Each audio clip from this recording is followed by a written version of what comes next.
So we'll talk for maybe, we're going to have some readings and we'll maybe talk between us for about half an hour or 40 minutes, and then we can have some questions at the end if anyone wants to ask Adele anything. And the book is available to buy at the end of the talk if you would like to. Where do we do that? In here? Well, please come to me, but then go to that nice pile of books right next to Amelia, and then I shall, we can do it by card or by cash. Great. And I just, thanks to John Marchant Gallery for having us here as well. So yeah, to introduce myself first, my name is Amelia Abraham. I'm a writer, a journalist and an author. I write mostly about queer culture and queer visual culture and books as well. And today we have Gemma Rolls-Bentley here with us, who is an old friend of mine and an amazing curator. And actually we spent this afternoon looking at the art collection at Soho Beach House. Is that what's called? Yeah. Brighton Beach House, which is the Soho House, yeah. Which Gemma curated the collection there, and it's all LGBTQ plus artists. And maybe you can tell us a bit more about it. Yeah, 50 of them. 50 of them, and people like Maddie Twist, Isaac Julian, Wolfgang Tillmans, Kathy Opie, like amazing. All our heroes. So we'll talk a bit about that more later probably, but if you can, definitely go and see it. And Gemma is also, is that still true? Yeah. you didn't drop it in the dock, so I had to find it. Yeah. Gemma is Chief Curator at Avant Art, a visiting lecturer at the Royal College of Art, and an advisor to early stage startups, cultural projects and private art collections, and a passionate amplifier of the work of queer artists. And we'll hear more about your work later on. So we all are here to see Adele, so we probably already know about Adele, but just in case, you are a multi-hyphenate. You're a musician, a writer, a director. Did I miss anything out? No. Okay. Keep that one under the... And so, I guess, I don't know if for some reason I put your first love is music and you're a singer and a songwriter. Is that all right? Okay, great. And this is your third book, and you're already working on your fourth book? Yes. Your first book was a memoir, Peter and the Wolves, which recounts your friendship with the late great Peter Lochner. Yeah, I can never say that. Cleveland's answer to all things underground and punk in the 1970s. Your second book, Why LaBelle Matters, you said, LaBelle was my first experience of women as iconic rock stars. Finally, here's a book that pays tribute to the true mothers of Afrofuturism. I've been listening to them a lot this week since I discovered that you wrote that book. And so Twist is your third book, and I've been telling absolutely everyone how great it is. Yeah, it's I don't know if people have had a chance to read it yet because it's just kind of coming out. Actually, it would be helpful to know, maybe, has anyone had a chance to read it? Yeah. A little bit. Okay, yeah, so we'll try and talk tonight in a way that doesn't have too many spoilers and maybe keep things a little bit general where possible. But I guess you'll get a glimpse of the book because Adele will be reading two short sections from it.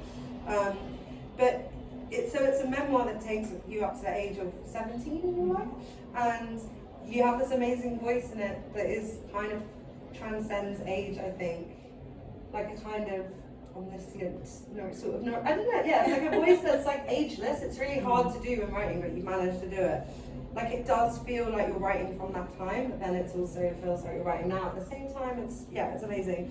And then I sent you an email after I read it saying, I found the book like J.T. Leroy meets Girl Interrupted meets One Flew Over the Cuckoo's Nest meets Last Exit to Brooklyn. So many of my favourite books. And your approach to retelling dark events reminded me of one of my favourite writers, Cookie Mueller, who perhaps you knew. And I proceeded to spend all day asking Adele about, do you know this person? Do you know this person? What are they like? Trying to get gossip out of you. So maybe there'll be some tonight if we're lucky. Yeah, so the book is absolutely incredible, and it feels like you lived so many lives by the age of 17.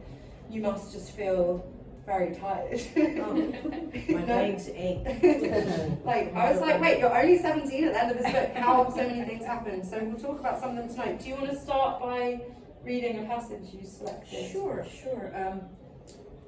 Well, it's hard not to give spoilers because basically My mother was schizophrenic and abandoned us when I was very young because of her illness. And I went through a series of foster homes and was in the equivalent of a Magdalene laundry in Ohio, run by the same sisters that do the laundries in Ireland. And after that, I was in a high security reformatory in Ohio, which was a very segregated state, but the reformatory was about 85% black girls. And because I could sing and I loved gospel music, I was accepted, and they embraced me and I embraced their culture. The thing is that you cannot rip away romance and sexuality from budding teenagers. And so we created our own little society within Blossom Hill. And this is a little bit, this is a passage from Blossom Hill, from the section of Blossom Hill. The first rule of courtship in Blossom Hill is that the stud is the boss. You skate up to a girl you have your eye on and ask if she wants to be your lady. If she says yes, you're hired. And when you get tired of her, you skate up and say, you're fired. Sounds simple enough, but a lady can go off on you something fierce, depending on her temperament. My first lady is Karen from Cottage 2, and her room is on the other side of the stairs. She's a great skater, but way too tall for me to feel comfortable partner skating with. Soon enough, I have my eye on someone else. Renee is shaped like an hourglass with short Marcel's hair. It's a high-maintenance hairdo that requires her to stay tight with friends with Karen, who's the queen of the hot comb and the Dixie Peach. Karen does beautiful work on heads, but only if she likes you. She's fond of peach cobbler, and on the rare nights when the cook serves it up, Karen can count on at least 6 helpings of the sweet goo by the time dinner's over. Karen wasn't too happy when she heard about Renee and me, but Renee paid her off in cigarettes and cobbler to sweeten her temper. It worked for a while. Renee's a fantastic slow dancer. After showers, we all hit the rec room where we're allowed to hang out in our nylon pajamas, play records, eat potato chips soaked in hot sauce until our eyes tear up. The minute the night matron walks away, Renee switches her hips over, and we slow dance, grinding and dipping to the grooves of Smokey Robinson or the Stylistics. I croon along to Love on a Two-Way Street softly into her ear, and judging from the way she fits in tight when we roll our hips together, Renee loves this as much as I do. Karen dances over with her new stud, Dillinger, but she keeps her eyes on us. Karen calls me a punk ass. Buki is dipping a new girl who can't believe her luck.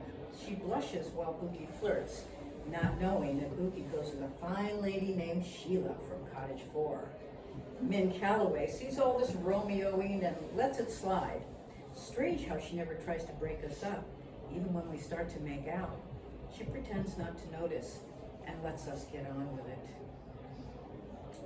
I think we should just talk now. That's great.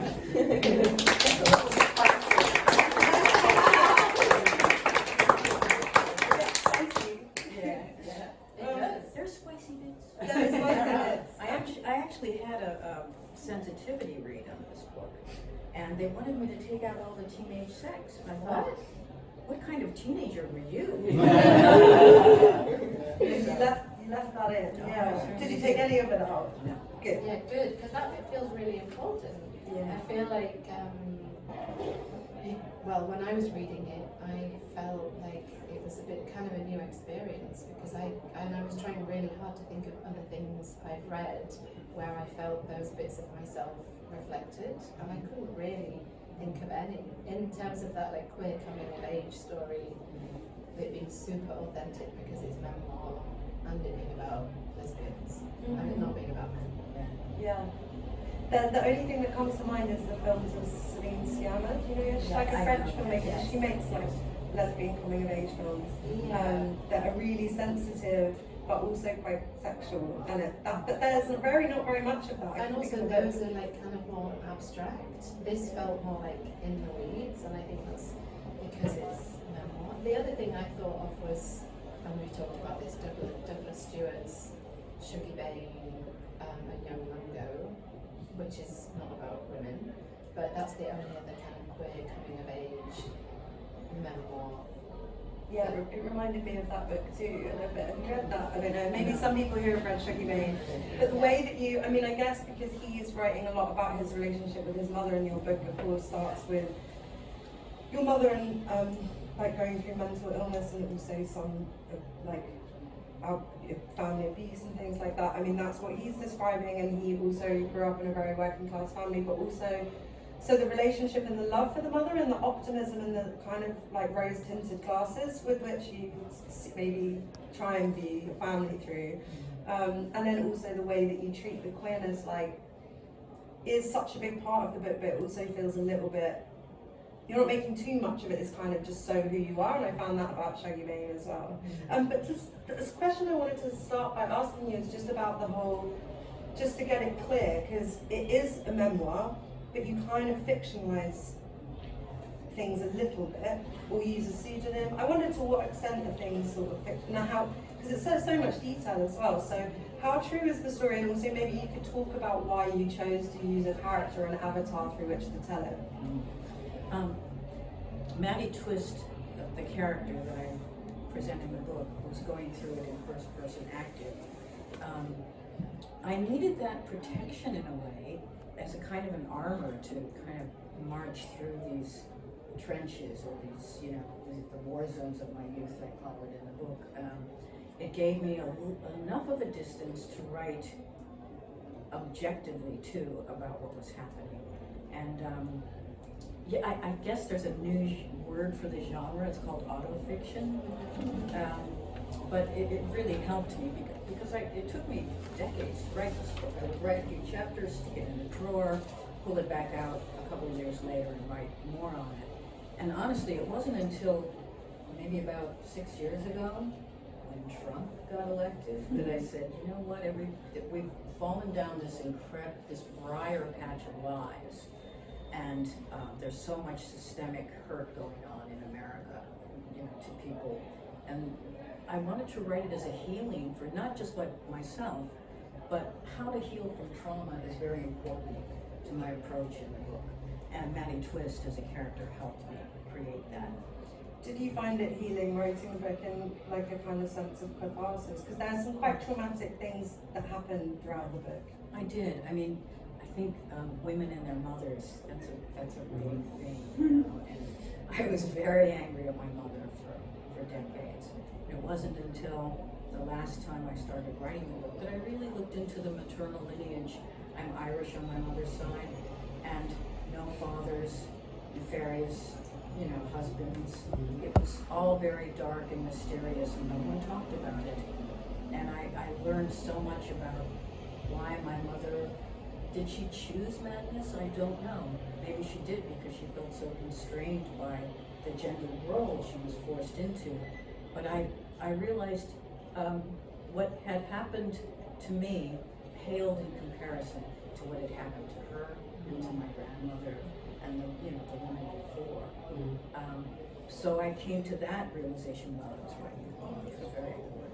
And there's a real empathy, I think, in terms of her battle with addiction, and it feels like it's almost a love letter to her in many ways, because it doesn't feel blaming. It feels like you're doing the work to understand her experiences. I learned to have compassion. Yeah. I mean, as abusive as my mother was, her schizophrenia gave her a free pass to imagination, to imagining different worlds, and that she was different people and incarnations, and she took me with her on those journeys. So in many ways I learned that her affliction turned into a badge of courage for me, because it gave me the ability or the belief in myself to take risks. And sometimes those risks were very dangerous and damaging, but sometimes they really paid off. So I turned her affliction into a positive for myself.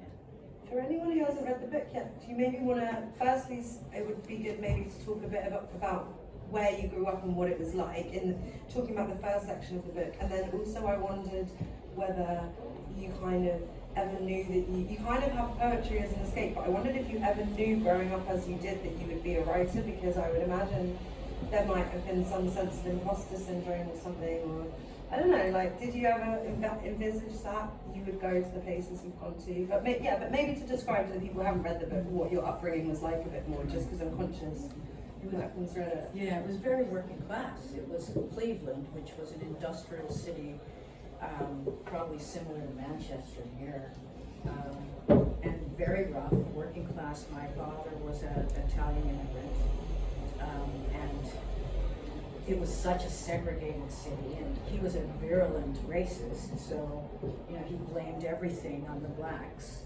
And my mother was the opposite. She had all this incredible empathy and really related to black oppression. It was just the implosion of all those gendered roles and ideas, and that happened inside my family, like microcosm, macrocosm, what was going on outside as well. In the 60s? Yeah, this was in the 60s and 70s. So, we're watching race riots on TV, and I remember my father was very proud of the fact that in Little Italy there was a church, and it was up at the top of a hill in Little Italy.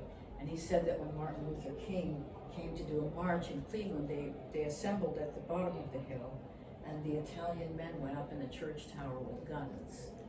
And it was the only march that Martin Luther King didn't complete because of that. And he was very proud of that.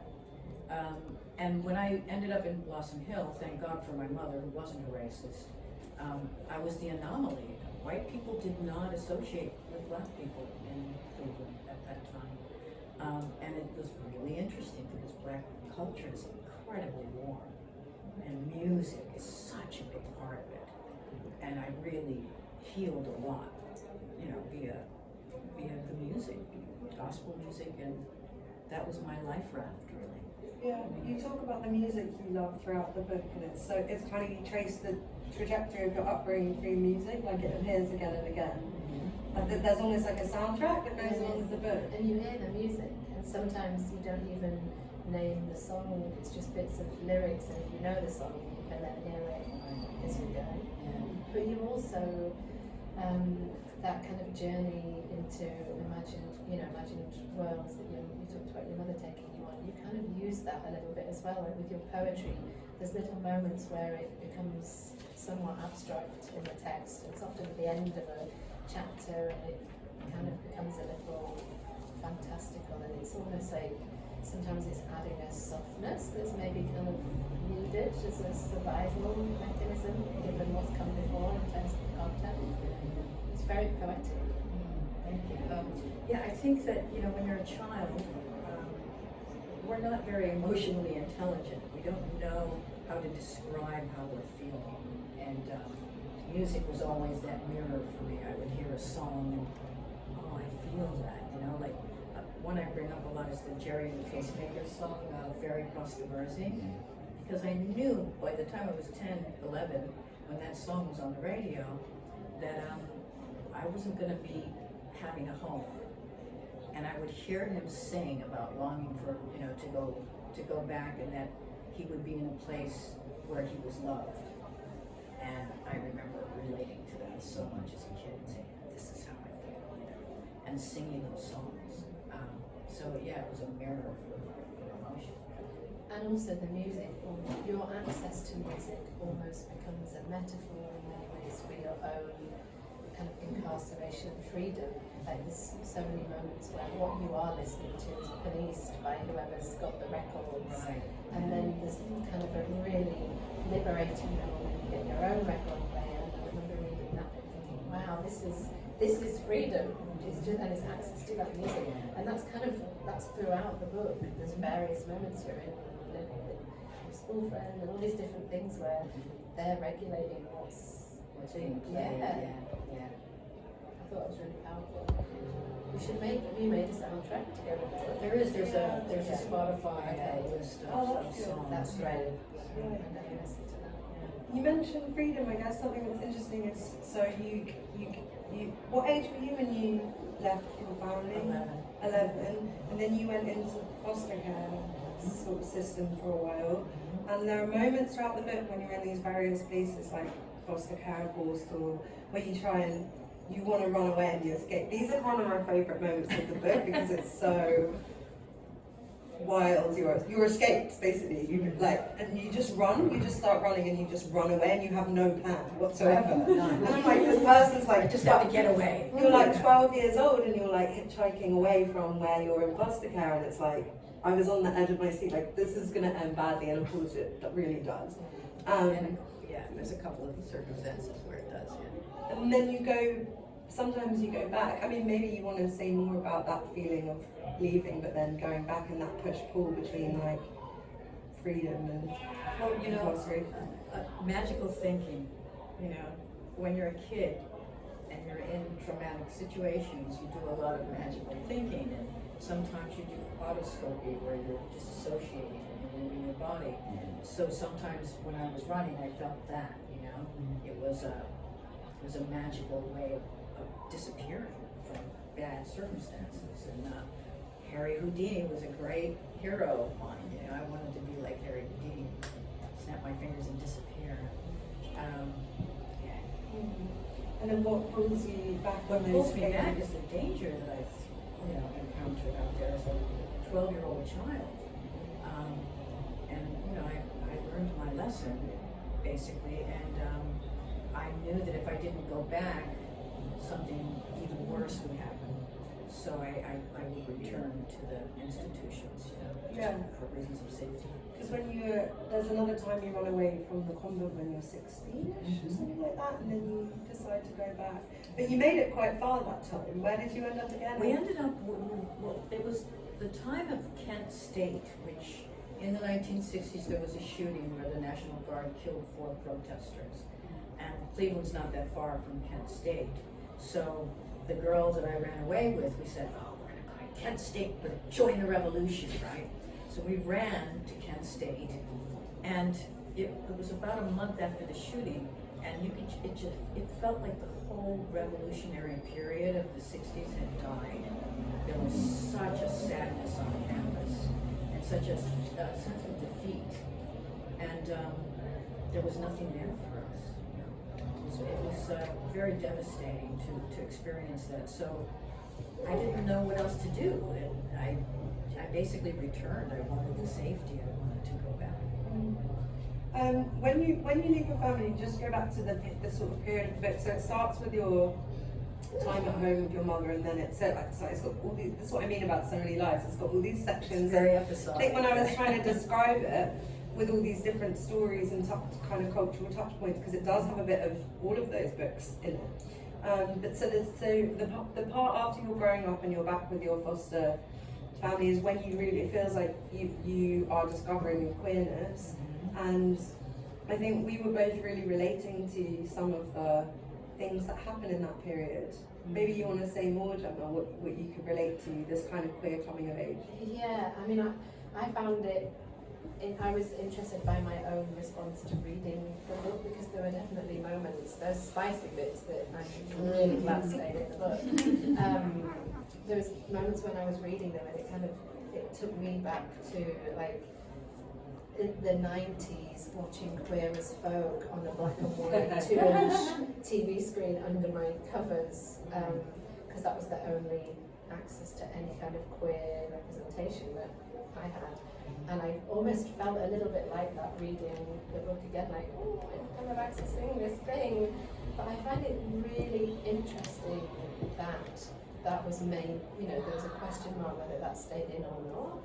Because when I was reading it, I was thinking, wow, there's the kind of visibility that I wish I'd had, I wish I'd been around when I was growing up in the 90s and noughties. So I didn't have any of those cultural reference points and role models at all, and so it feels, I was grateful to have them now and know that kind of queer youth can pick up this book and read about this stuff.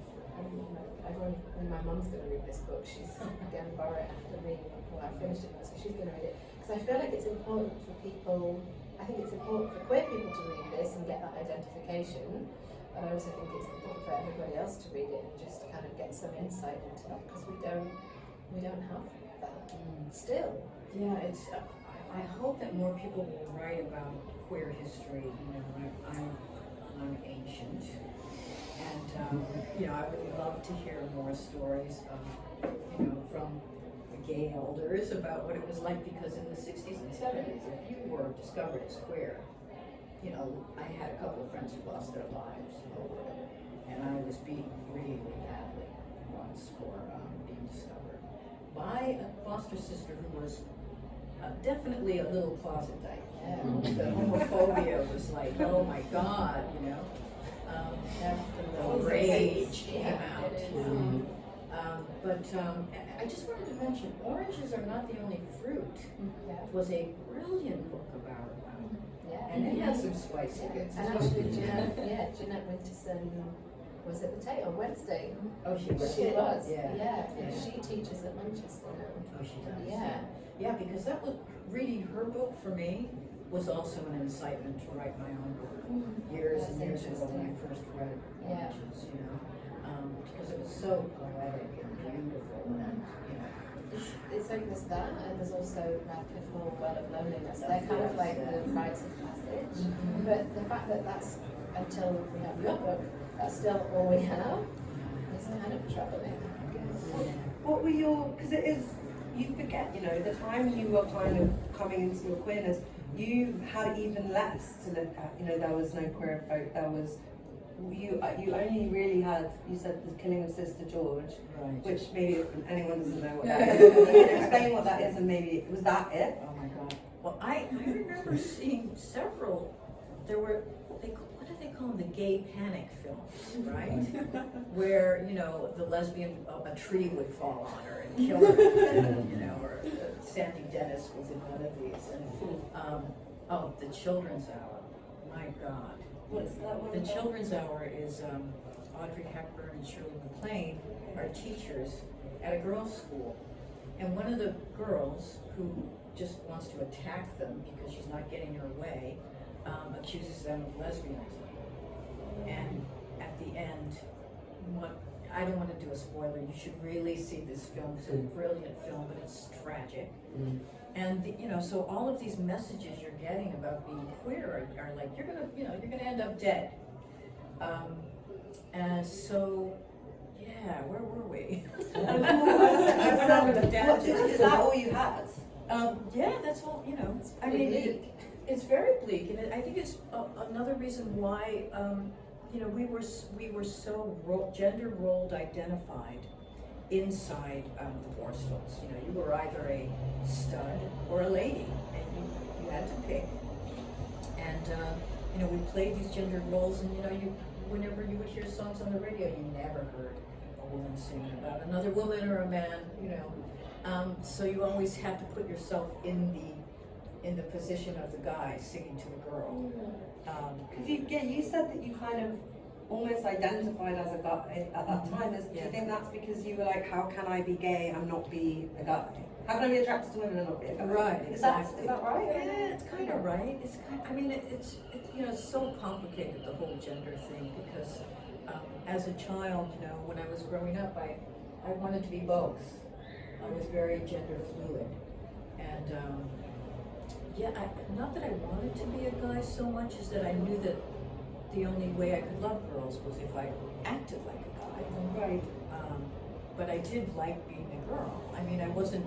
I don't think I had dysphoria as much as dysphoria as much as I had longing to love women. Yeah. You know what I mean? I didn't feel like I was trapped in the wrong body, but I could understand why people do. Yeah. And there's a really beautiful bit in the book as well where you connect with the drag queens living upstairs, Right, and there's yeah. this super interesting like gender role reversal, and they totally accept you as this like guy who's rocking up, and they're the girls upstairs in their heels, Yeah. clinking around. Yeah, they adopted me as their drag king, which was really fun. Of course, I'm 5 foot tall, and they're all like 6'10" in their heels. So it was kind of hilarious. But we used to do the movie Cabaret. We would sing the songs from Cabaret, and I would play the Joel Grey part. That's in the book as well. It was, Yeah, well, what's amazing is that it is this time when you have so little representation, and yet there's so much gay stuff going on. Like you didn't really have trouble hooking up with girls throughout the age of 13 to 17. Like there are all these different girls who you hook up with in the book, and then of course there's this amazing butch and stud femme dynamic at Blossom Hill, the kind of reform school, and then it's quite amazing. Like it just showed me that there's all this, and then there's my favourite bit is when you go to you're in a convent, again not too many spoilers, but you manage to have a romance there as well. Yeah, got caught by a nun. Which is iconic behaviour. Goes into it.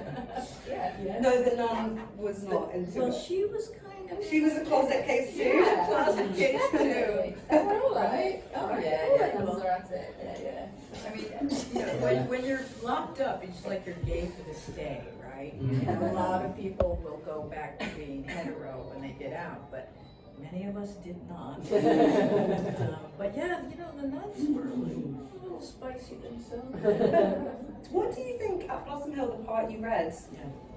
What do you think created that? Like there must have been a first person to it, like this. Even when I was on the bus on my way to Blossom Hill, I met my first dyke stud, and she was magnificent, and she kind of took me under her wing and taught me how to walk, and like how to mac on girls and how to be a real stud. But it just seemed to be organic in a way. I mean, we all had stud names. I mean, we took gangster names. Like there was Babyface Nelson, I was Al Capone, it was Dillinger. I mean, we had a great time. I mean, it sounds crazy to talk about being incarcerated that way. It wasn't always lovely, but we made the most of it. But there's also an interesting bit as well around that kind of, it's where like the performative nature of that is kind of pulled apart when you meet, this really is a lot of spoilers actually, isn't it? When you meet Queen Nina, and she's not buying it at all, she wants you to just be yourself, and so when you're with her you have to drop the pimping act, but then when you're back with the friends, it's like, and I thought that was super interesting because it's like we get to see behind it a little bit there, and an acknowledgement of how performative that kind of gender dynamic had to be. Yeah. I think masking is something that we all indulge in on certain levels, I mean, that back then it was very extreme, but masking is an interesting concept in our society. For survival. Talking of survival,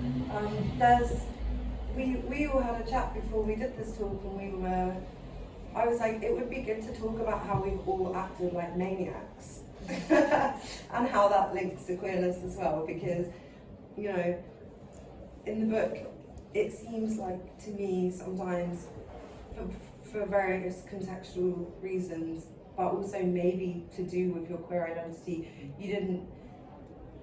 you put your life at risk a few times.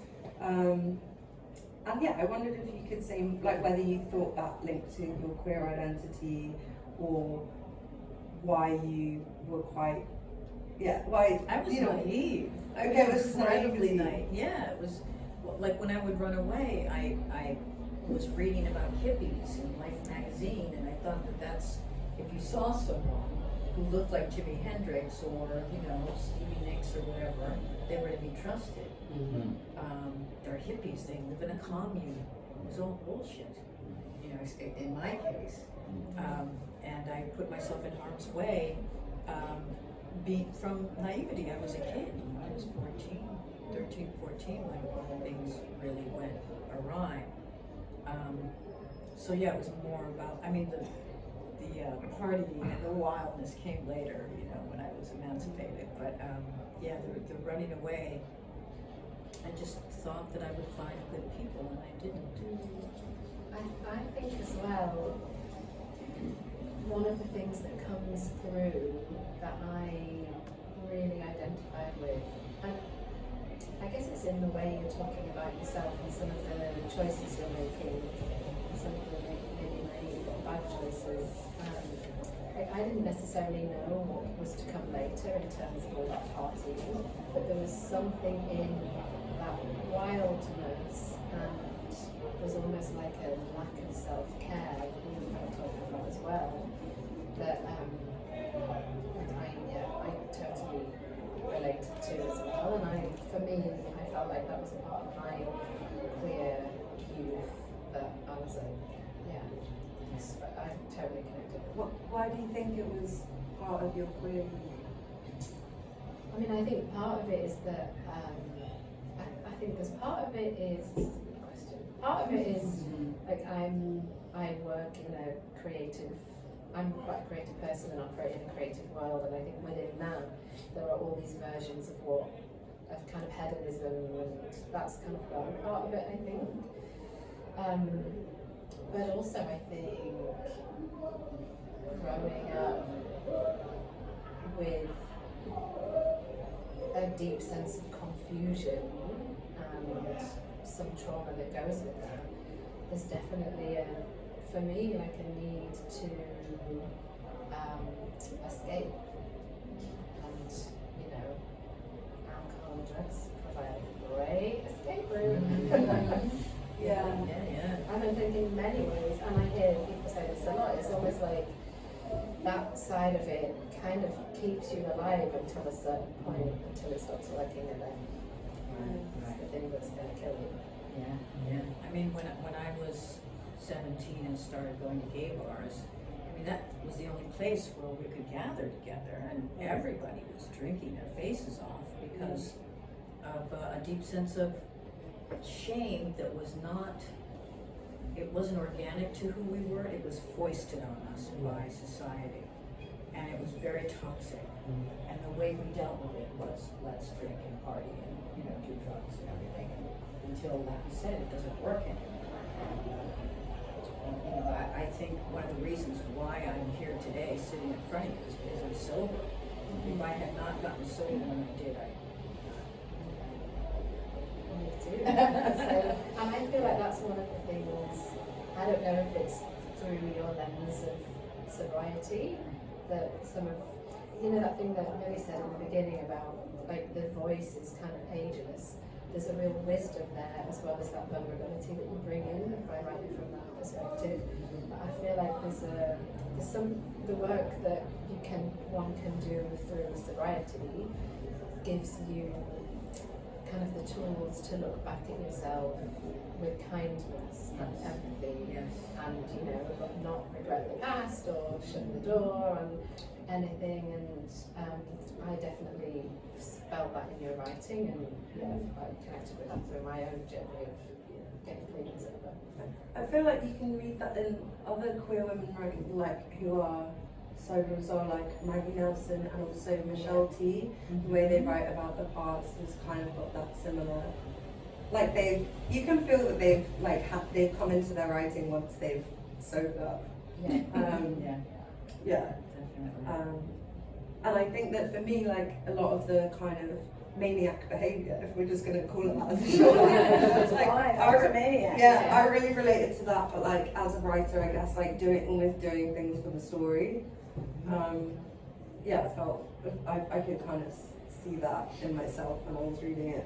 But just to talk about what happened after, and I found this quote from, I think it's from you, it must be from you, about you, online, that said, you allude to, so this is the period after the book ends, and I think this is maybe what your other book, Peter and the Wolves, talks about this period, because does that pick up like... That picks up right after. Yeah, I need to read that. I will literally Me too, but you wrote that one first. I wrote that one first. He said the horrid reputation I had in the 1980s. So this would, some of it hyperbole, but not all of it completely unfounded. Half Piaf, half Hemingway, singing and brawling, wrestling in public. There were quite a few demons that I should have dragged to a therapist. Yeah, that was me. I said it. Yeah, there's a lot of self-knowledge in that. But yeah, I suppose the question there is the people you were around. So you kind of move into becoming a musician right at the end of this book, like you have that written anyway. Punk. Yeah, and so I wonder the people you were around. There's a kind of, like you were saying about being around creatives and stuff, kind of an allure but a toxicity maybe at the same time. I mean, it was a mix. You know, I think being in those societies that were like closed societies, like in the convent school and the reformatory, it prepared me for what I was going to discover in New York in 1977, which was just this magical mix of people that were making art and women that were like saying, fuck these gender roles, we're going to do whatever we want. And it was incredibly freeing and just so liberating.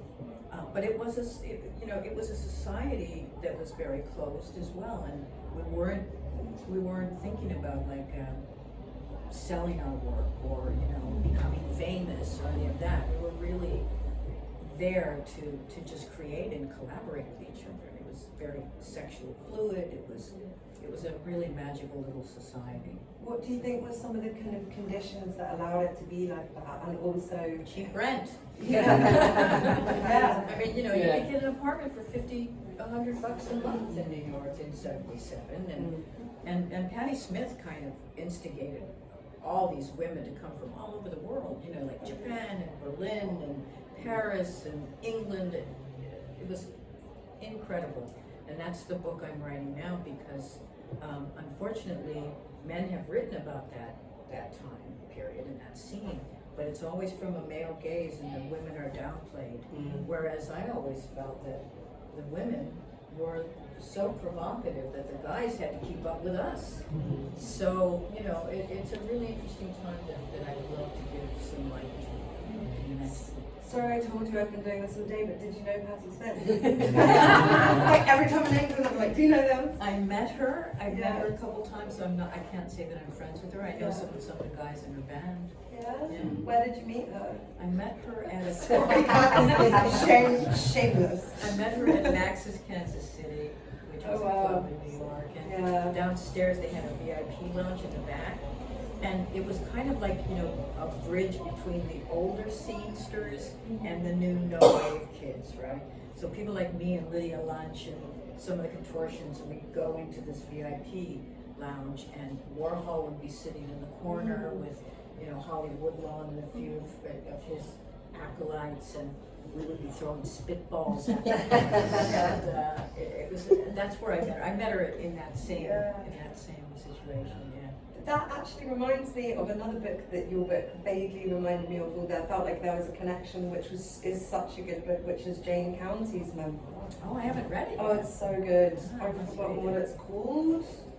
But Jane County's memoir talks about Max's Kansas City downstairs, and it talks about her growing up, and she was kind of more identifying as a drag queen before she was trans. And there's this amazing bit in that book where they're talking about being in the 70s, being a drag queen and going out wrecking, which is their hobby, which is basically just going out in drag in like the 70s in like small town America and just terrorizing people, and like scaring them, freaking them out, being as like queenie as possible, to just be just for the sake of being disruptive, at risk of your life and at risk of getting arrested. But it's kind of amazing to read about, and it's got the same kind of punk ethos as your book. But that's so great that you're writing this book about the women that were, like, do you want to maybe say who are some of the people that you talk about in the book? Well, there's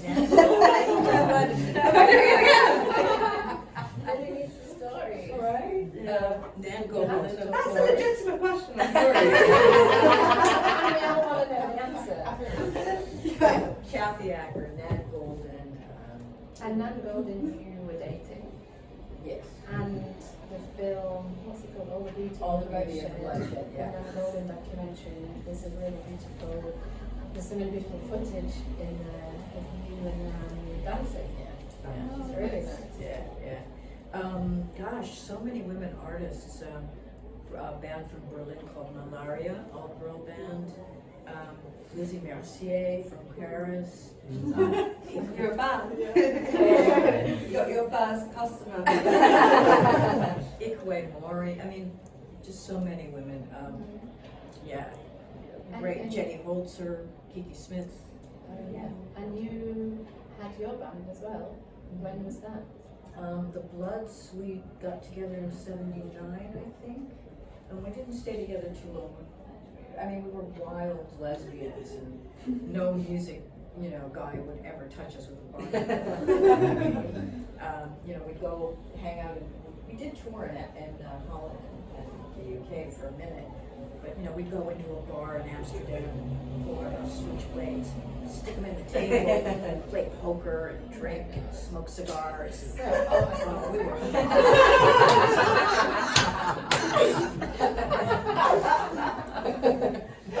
So that'll be in the book too. Okay. And the book, let me get this, Peter and the Wolves. Is the bridge book between Twist and the next book, which is called No New York. No New York. Okay, and so what are the time periods? What's the time period that Peter covers? Peter's 75 to 77. So you're still in Cleveland at that point? I am. Right. And then I leave for New York, and then Okay. that's where No New York begins. So when is the new book ready? Because I'm ready. Yeah. I'm trying to finish the draft by January. Okay. It'll be with Faber and Faber here. That's a great publisher. Yeah. Yeah. How many memoirs do you think you've got in Oh, you? I'm done. Oh, really? Done after this next one. I'm so sick of myself. I don't want to write about myself anymore. In Peter, do you use a pseudonym? No, that's more, that That's one was. more reflective. And in No New York, that will be also. Same. But is that a bit more out? That's going to include more stories of other people in it. Yes. Incorporated Yeah, it's into going to it? be like a mix of nonfiction about that scene, Yeah. but also, memoir, because I was inside it. Yeah. And when you write it, when did you write your first book? Quite not that long ago. The Peter and the Wolves book. Yeah. I wrote that a few years ago. And when did it come out? It came out in 2020. Okay. And so, had you always been planning on writing a book, and you came to it maybe kind of later than some people do? Yeah, well, I had a career in music for quite a while, and that ended disastrously because of my being out and queer in the 80s, when it was a time when you couldn't be. Elton John wasn't even out of the closet then.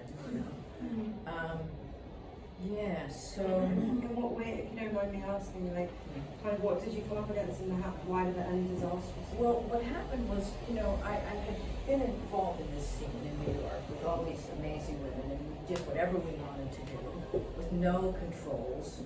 And then as soon as I got signed to a major label, they signed me because of my singing and my songwriting, but they wanted to change everything about me. Mm-hmm. They took away my female manager, my lawyer, my collaborators, who were lesbians that I was writing with, and they wanted to mold me into this dolly bird kind of character, and I wasn't having it. So I had to punch a couple of producers. Wow. Okay. And so I love that. I'm just processing. I'm actually picturing it. Okay, and so then you kind of came towards right. You won a prize for a Lambda prize? No, I was a finalist. Finalist. Yeah, that's amazing. Yeah, that was for the book about LaBelle, why LaBelle matters. Yeah. Maybe tell us a little bit about that book as well. One of the reasons I wanted to write that book is because the moment I would say LaBelle to anyone, they'd say, "Oh, Patti LaBelle." But no, there was a super group of 3 women, Nona Hendrix, Patti LaBelle, and Sarah Dash, and they were the ones who did Lady Marmalade. But they had a very rich history before that as a traditional girl group from the 60s who changed into this Afro-futuristic explosion of female ferocity. I mean, they were brilliant. They came out in spacesuits and they wrote about politics. And I remember the first concert I saw of theirs, Nona Hendrix, she ascended from wires onto the stage and with wings and this silver spacesuit. I mean, it was around the same time as Bowie and Lou Reed, and these were the women that were the equivalent. and they've kind of gotten erased from history. And I thought people need to know their story, because it was so important to not only black music and black women, but women in general. And you know, the history of women in music is just starting to be written about, because dudes like to write about dudes. You know? So you know, I wanted to contribute to the history of women in music. So that's something that you've been actively kind of trying to do. Like, were you thinking like, this is a queer story I'm telling when you were writing this book, or is it contributing to representation important? Oh, totally. And history is important, you know? I mean, sometimes I think that right now, a lot of, at least in America, a lot of young queer people don't really understand the history. You know, they don't even understand AIDS and what we went through during the AIDS crisis in the 80s, which was just devastating to our community. As a matter of fact, LaBelle was very important to people during AIDS, because they had so much compassion and love in their songs, and they were always being played in dance halls and discotheques, and they were beloved by the gay community. But a lot of those stories as well, like, we're running out of time to get those stories from people who lived through these things. You know, when I did the collection for Soho House, I called it the Brighton Beacon collection, because I have a really close dear friend here who just turned 90. We just did a big party for him at the Soho House. But he came to Brighton in the 50s, and him and his partner ran the first gay cafe here. And his partner's been dead a long time, they're together for 50 years. But I called the collection the Brighton Beacon collection, because I wanted to think about Brighton, you know, as a queer hub, and how it's been drawing people here since the Napoleonic War. Like I said to you, the sailors came, so the gays came, and they stayed. And but like his story, when he tells me his stories, I just think, oh my God. And for his 90th birthday, I asked him if I could film him talking to him. He said he'll do it, but I know I have very limited time to get his stories. And when he talks about, they had a cafe in the lanes right here that was called the Lorelei. And Paul he said they used to get bottled all the time. People used to come in and put cigarettes out on them. And they always had separate bedrooms their whole married life, because it was illegal for most of their time together. And yeah, I think a lot of young queer people are very disconnected from those stories, but a lot of it is because there isn't really anywhere to kind of, there are less places, you know, to read about their lives than there should be. It's true. I think that what's nice about a book like this is that it doesn't feel like it's it is so personal and narrative, and it doesn't feel like it's ramming history down your throat. But then you come away from it like, oh, this was always there. Like I felt so like, I kind of really connected with you as a character in the book, and was like, oh, you were living 50 years ago, like kind of getting up to the same things. So, sort of 60, not exactly 70. Gemma, what have you, before we go to audience questions, just talking about queer representation, like maybe you want to share some things that you have coming up, anything that's like exciting? Yeah. Or current, I or always have stuff to plug. you write a book yourself? I'm doing a book. Yeah, I mean, not this kind of book, it's a picture book. More than a picture book. Text, like, it's called Queer Art, From Campus to Club and the Spaces Between. And the idea is it's a beautiful coffee, it's not an idea, it's happening. It will be a beautiful coffee table book with lots of big foreground images. And I'm taking like Stonewall as a bit of a loose starting point, and it's somewhere around 200 artworks from around the world that are queer in their nature, explicitly or implicitly. So yeah, that book will be published in about a year if I write it on time, which I'm writing it right now. And then yeah, I have some shows. I'm doing a show in New York in September that's called Dreaming of Home. I think this is another reason I was kind of interested in this book. And like you said, how you could kind of see yourself in similar situations that are happening now, mirrored in that book historically.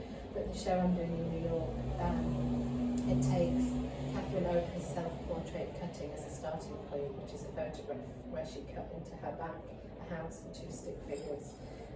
That was made in '93, so it's 30 years old this year, and it's a group show of artists who I think are continuing that dialogue around kind of our desires for a healthy, happy, queer future and how that's still at odds with a lot of mainstream society. And really it's going to be a nice show. And it's at the Leslie Loman. And it's at the Leslie Loman Museum, thank you, in New York, opening on the 6th of September. So Especially important right now, because I was just saying to you earlier, like I'm working on a piece at the moment about LGBT rights in America, about the US, and it's like about people leaving red states for blue states because lives become completely unlivable under the new laws that are being passed constantly. There's been like 600 bills up for consideration this year, anti-LGBT bills, and many of them are passed, and people can no longer call their state their home, so they're having to move state. Yeah. And actually that's the context in which we're doing this show. I feel it's quite an important subject. Yeah, and I think it's a really frightening time. I'm a parent, I have 2 children, so for me that's like a whole extra layer of thinking about my queerness and our family and how the kind of vulnerabilities and the responsibility that I have with having children. We're a queer family. But yeah, when I was in New York last week, all the news was about in Orlando, a teacher had shown the Disney film Strange World to her class, and there's a queer character in the film. The film is not about him being queer, he just is a gay and he's in the film.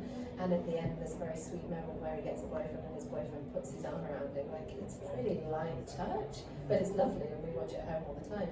And this teacher had shown that movie to her class and she'd been suspended, there was a whole case around it, and I was watching that thinking, fucking hell, this is... And it's under the Don't Say Gay bill, I guess. Yeah, and it's the same here with all the drag queen story hours that are being protested against in the UK as well as in the US.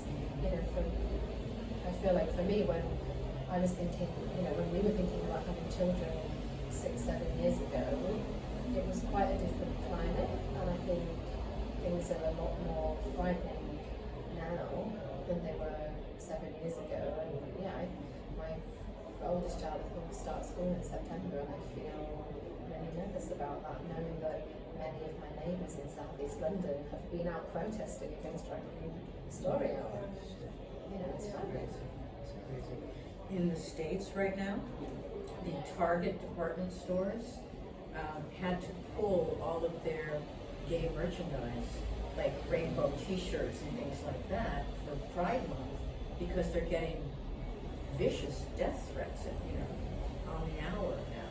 So it's getting really bad again. We're being targeted. I wonder whether this book would be, because there's so much censorship, I wonder whether this book would fall under that in libraries. I bet you if we would. tried to get it into libraries in Florida, it would definitely Yeah, be yeah. banned. Good publicity. Yeah. we simultaneously don't want book banning, but want our books to be banned. I think More about that all people- the time. More people want to read a banned book than not, Yeah. right? Exactly. More just I hope my books are queer enough or have enough content that would offend people that they will be banned in a weird way. But anyway, so just to wrap up before we go to questions, you're working on No New York. Is there anything else that you have coming up? Yeah, I'm writing a book for Bloomsbury, the 33 1/3 series, about Sinead O'Connor's album Universal Mother. Oh wow! So I'm really excited about that because we both had crazy mothers, and she spent some time in a Magdalene laundry, as did I. So that album was very healing for me, and I just adore her, and I think she's been so hard done by and has suffered a lot. So. Do you know her? No, I'm kidding. I want to know her. Yeah, we should all get to know her. It's the perfect excuse to get to know her. But also, you should plug some of your books Yeah. and tell us what you're working on. What are you working on? Well, the story at the moment is the most immediate thing, so that'll be in the Guardian UK and the Guardian US about, it's like a 3,000 thing about LGBT rights in America. And then just bits and bobs. But also, you have 2 books people can buy. I have 2 books. You must Dude, buy come on. Adele. You must buy Adele's book first, but the first book's called Queer Intentions: A Personal Journey Through LGBTQ+ I've got it on my Culture. bag. Yeah, and that's like me kind of doing a first-person exploration of the moment from same-sex marriage being legalised in the UK, and then the next 5 years onwards, and it's about the mainstreaming of LGBT culture. So, It's very good. thank you. Yeah, it's about increased rights and visibility, but how far that really goes to improve the material safety of queer people, and also whether it's really like good for the culture as well, like the good and the bad and the ugly, I suppose, around that. And you have another book. And then I have another book called We Can Do Better Than This, with Penguin, which is it's an anthology about how to make life better for LGBTQ+ people around the world. So it talks about things like raising HIV stigma. It was quite a while ago now. And you've got really Great people in it. local trans activist Fox Fisher in that Fox book. Fisher's in that book, yeah. Fox is talking about access to trans healthcare in that book. And then there's people like Wolfgang Tillmans, Vicky Blanco, Beth Ditto. So it's pretty major. Yeah, some really good people. And they each pick what they would change to make life better for queer people. They're kind of personal essays, they're talking about their lives and what they would change. Yeah. Right. Well, thanks so much. Does anyone, no pressure, but if anyone has any questions, okay, great. We'll go to you first. Thanks, Nick. I was just wondering if you felt like you could truly fall in love when you were performing as Skirt or code switching that much. Could you fall in love with the people and allow them to fall in love with you if you were God, performing? yes. I fell in love so many times. And it was still, and did it feel like they were in love with you? Or about Well, sometimes, when you're in a sexual relationship with people, it isn't always love. I mean, and I was really young, so I thought they loved me. Yeah. Nina's kind of, is her name Nina? Kind of got away. That's the one that Queen there's a character that I was crazy about, Okay. and Does it get spicy in that? Yeah. You know, sex Say sells. Right, exactly. Yeah, I actually have 2, if that's go okay. for it. My first question is like writing this now, obviously memoir of the years, that it was written. Yeah. Was it hard to not use the implements of looking back on that time, of like how you look at it now, to not influence the way you wrote it as a memoir? Well, as a writing stylist, I did create a style for the book. I had to. Looking back on it, it really, I had to parse what I could tell and what I couldn't tell. And I think any memoirist does that to a certain extent. But I mean, it was all true, and it was all. It was kind of brutal at times because I really did put myself in the character of myself when I was young, going through it. And there's a couple of traumatic experiences in there that I had to write in that aspect, which were really tough. But something great happened. I had to kind of learn to alchemically take dark stuff, dark matter, and turn it into light. Like what were the lights I found to get me through those dark passages? And I think that's what saves the book from being a misery memoir, because I really did find good things to even if it was imagination or imagined things, I had to seize on those, or else I would have been a goner. Just before you answer the question, I think something that was interesting that didn't come up, but we were maybe talking about when we spoke before, which is that it can be quite challenging to write about a time when cultural attitudes were quite different, a time that was very segregated, and a time when language was used that would definitely no longer be used. But I think that, you know, maybe it was also the help of having a sensitivity read, but yeah, that it felt like you did that very well. That can be hard to do, I think, when people are looking back in time and wanting, because I read books now, like one of my favourite books is Dancer from the Dance, which is like about gay 70s disco, and it hasn't aged well because of so much of the language. So yeah, I think that's something that you did really well looking back.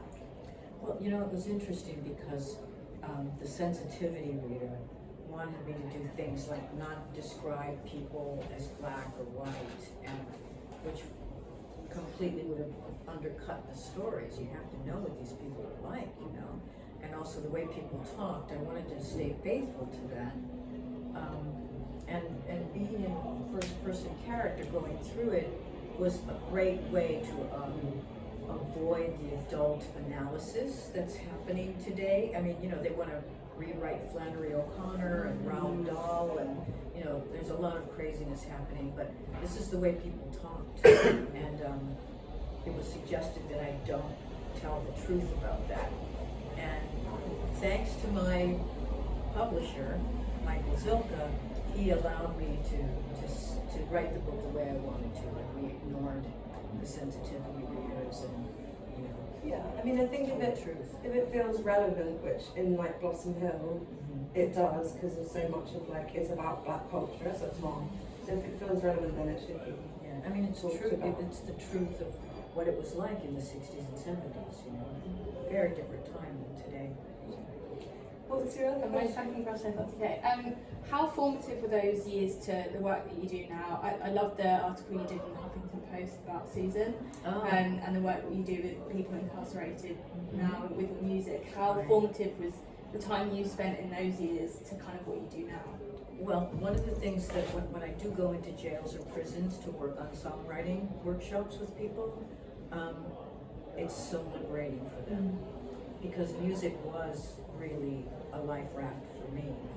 And when I go, you know, teach people how to structure a song, it's like their whole world opens up, because now they have a vehicle to express what they're going through. And you know, sometimes I would walk out of these jails and just be bawling because of the beauty of their sentiments and their emotions in song. So the music and the imagination is still a big part of my life. I mean, magical thinking, I think it's a bad rap.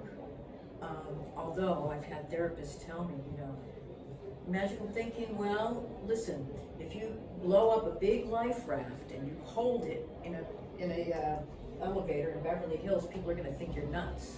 So you have to figure out, you know, how far you're going to go with your magical thinking. But imagination and music, just, it's everything to me. It really is. I think music is actually God. I do. Thank you. Anyone else want to ask a question?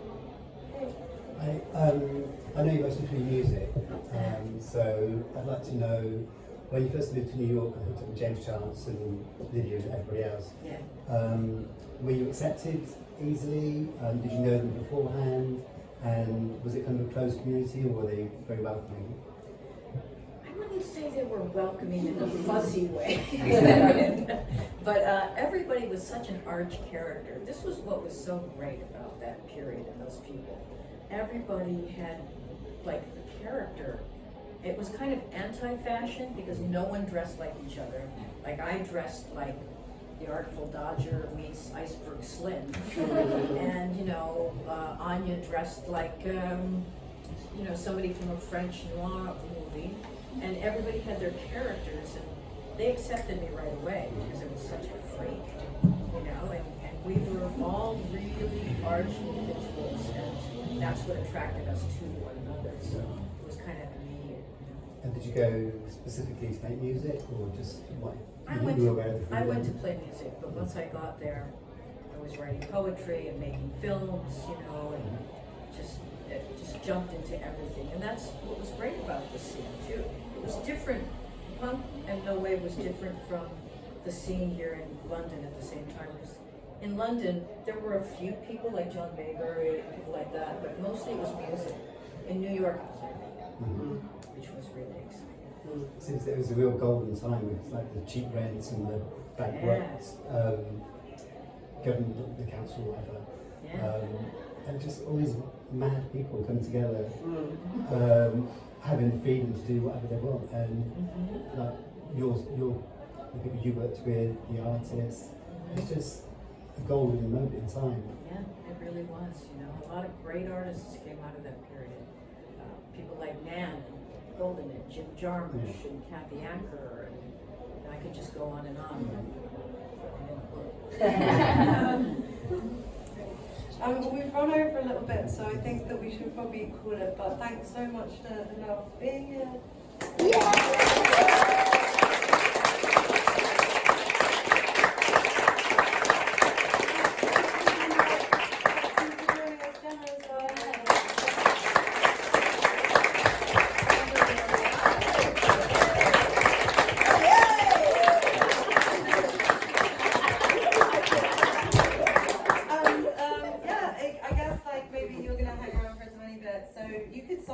If anyone buys them, I guess. Yeah. Anyone buys them or sign them? You'll sign and you'll have Could I ask, have you seen Nothing Compares by Catherine Butts? Yes, I have.